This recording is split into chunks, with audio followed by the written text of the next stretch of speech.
Hi, I'm Utsav, a behavior researcher by training and a slow traveler by passion. Postcards from Nowhere is a travel podcast where I condense a decade of travel experiences and explore not just the where, but also the why and how to travel. My stories emerged from slow traveling the less explored parts of the world: Bosnia and Herzegovina, Armenia, Uzbekistan, and even China. At the end of each story, I give practical tips and new ideas about how to travel better. This week, we travel from Amsterdam to Dalhousie and follow the story of Anne Frank, the meanderings of the Bollywood film Lootera, and what life lessons a solitary chestnut tree holds for us. How could I have known how much it meant to Anne to see a patch of blue sky, to observe the seagulls as they flew, and how important the chestnut tree was for her when I think she never showed any interest in nature? Still, she longed for it when she felt like a bird in a cage. Only the thought of the freedom of nature gave her comfort. But she kept all those feelings to herself. In 1968, a German father described his thoughts on reading his daughter's diary for the first time. But this was not a case of a curious or obsessive parent trying to understand their child. The diary held significance to the world and continues to do so. Meanwhile, the chestnut tree mentioned in the diary stood tall in Amsterdam, specifically at 188 Keizersgracht. With a solid trunk and a classically bell-shaped silhouette, the tree becomes a towering candelabrum by May. Tourists and locals alike marvel as the individual flowers change color, from yellow to orange to carmine. However, in the May of 1945, the tree was missing one of its most ardent and posthumously famous admirers. It was none other than Anne herself, who unfortunately passed away at the age of 15 in northern Germany.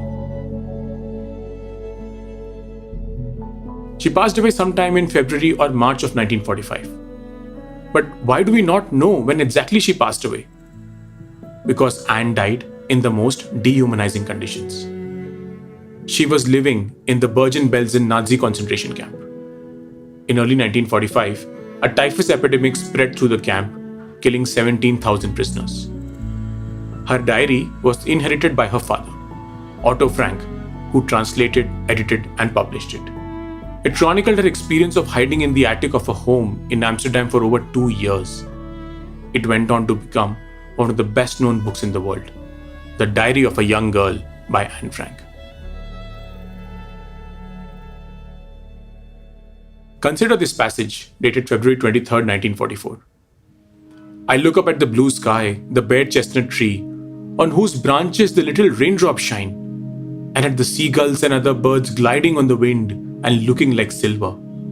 As long as this exists, I thought, and I may live to see this sunshine, the cloudless skies, while this lasts, I cannot be unhappy.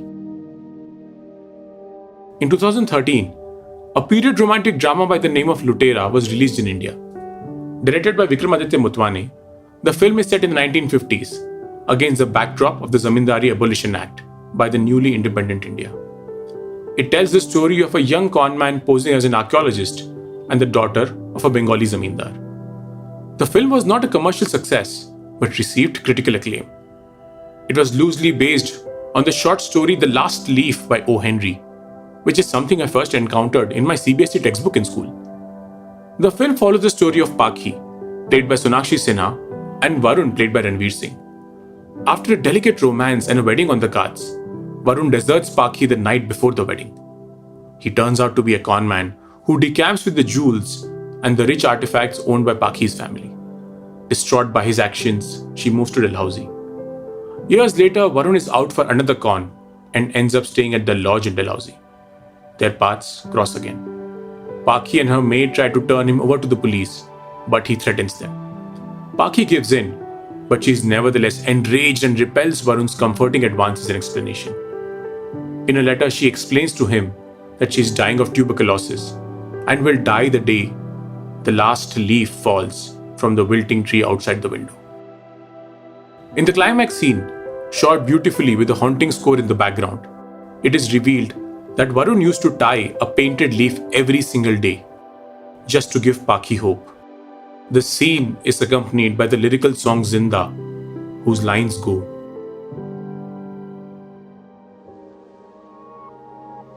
हवाओं से जो मांगा हिस्सा मेरा, बदले में हवा ने सांस दी, मुझे छोड़ दो मेरे हाल पे, मुझे छोड़ दो मेरे हाल पे, जिंदा हूं यार, काफी है. I could not help but see the parallels between the hope and gratitude of Anne Frank and the characters of Paki and Varun from Lootera. Despite living in the most trying of circumstances, Anne finds hope in nature, in the chestnut tree she can see from the window of her attic. Varun, being a con man ridden with guilt, is trying to do one last thing right in his life by tying a painted leaf every day. Paki continues to hold on to life and keeps the tree as her companion. But what happens when your companion disappears? In 2005, it was found that Anne Frank's chestnut tree was suffering from a fungus and moth infestation. The tree could not remain viable for long. On 23rd August 2010, it was blown down by high winds during a storm, breaking off approximately 3 feet above the ground. It fell across the garden wall, but did not damage anything else. The tree was estimated to be between 150 and 170 years old. But it was not lost.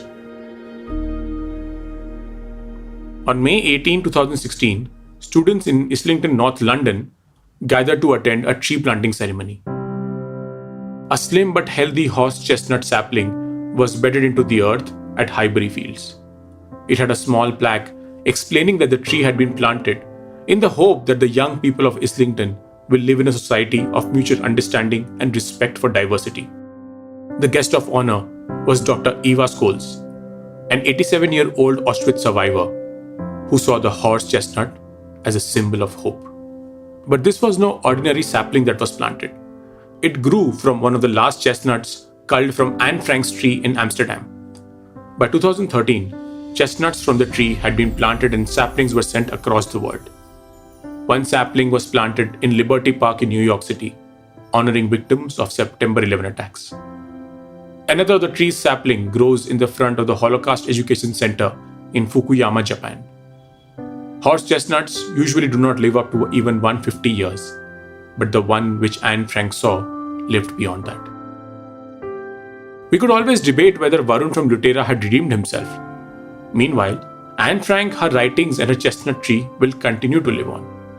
The question we need to ask ourselves is, are our actions today creating memories that will stay after we are gone?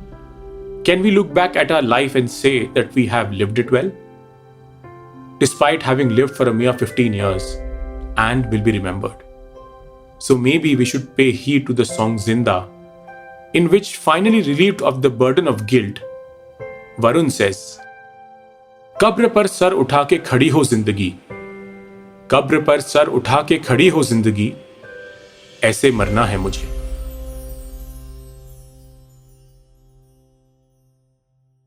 If you like this podcast, don't forget to check out other interesting podcasts on the IVM network. You can listen to us on the IVM Podcast app or ivmpodcast.com. You can also follow us on our social media. We are at IVM Podcasts on Twitter and Instagram. If you want to reach out to me, I am Utsav Memory on Twitter and YVTravel42 on Instagram.